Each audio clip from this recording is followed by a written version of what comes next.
time to drop. Welcome back to the Hennisphere, everyone. Now it's time for the final roller coaster ranking from Six Flags Over Texas. I will not be ranking Judgeway Scream or the Mine Train or the Kiddie roller coasters there. Maybe I will a couple years from now, but not right now. So Titan is statistically tallest, fastest roller coaster in Texas. It was built by Giovanola, which kind of became B&M later, and was designed by Stengo.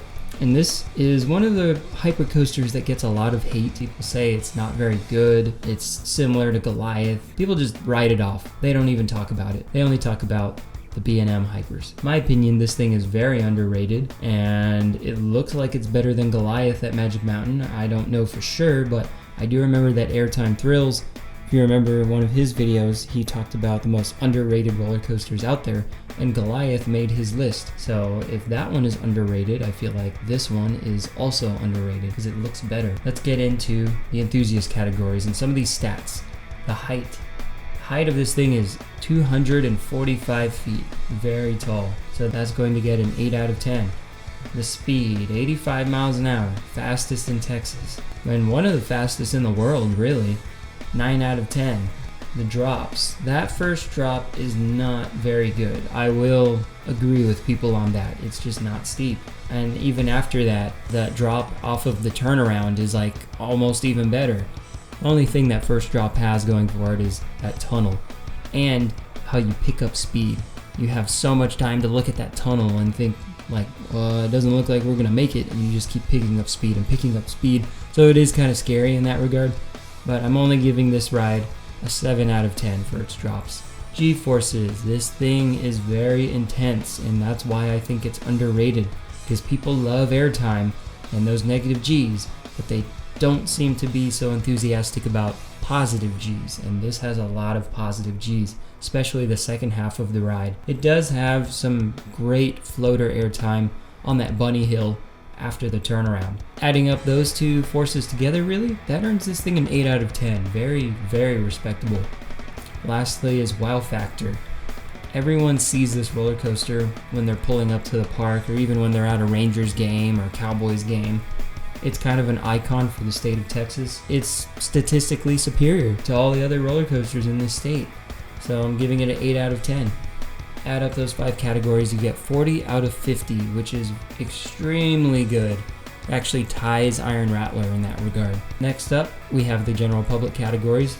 First is theming. Titan sounds like not a monster, but also not a hero.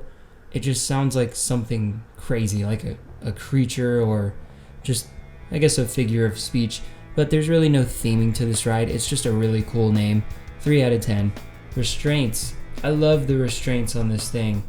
They're a little different from all the other ones that I've ever ranked, because with this lap bar, it's more like a buzz bar, really. The restraints, they don't come out of the ground. Like, they don't come up out of the floor. Usually that's how all lap bars are. They're bolted to the floor of the train, and you have to bring them down. But with this one, you're still bringing them down, but the bars are parallel to the floor of the train. They go into the wall of the row in front of you. Very, very interesting restraint system, but I love it. You're not going to get stapled like crazy. And then there's just a handle to hold on to on top of that lap bar. So you have so much freedom. It's so easy to put your hands up and feel weightless the whole time. It's really awesome. I'm giving these an 8 out of 10.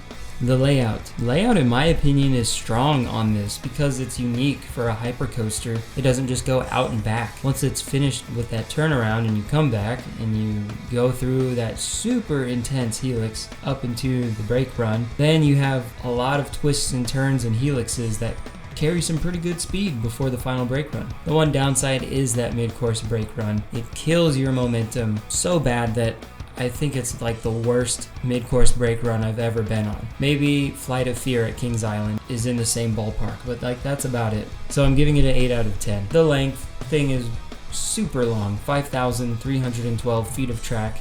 That's good for 9 out of 10. Lastly is smoothness. This ride is so underrated in terms of smoothness. It's very smooth. It's not an RMC, no. It's much older. It was built in 2001, but it's still smooth. I mean, there's nothing I can knock it for, so 8 out of 10. Adding up these 5 categories, you get 36, which means it absolutely 100% ties Iron Rattler. And I know that's an unpopular opinion. Each earn a score of 76 out of 100.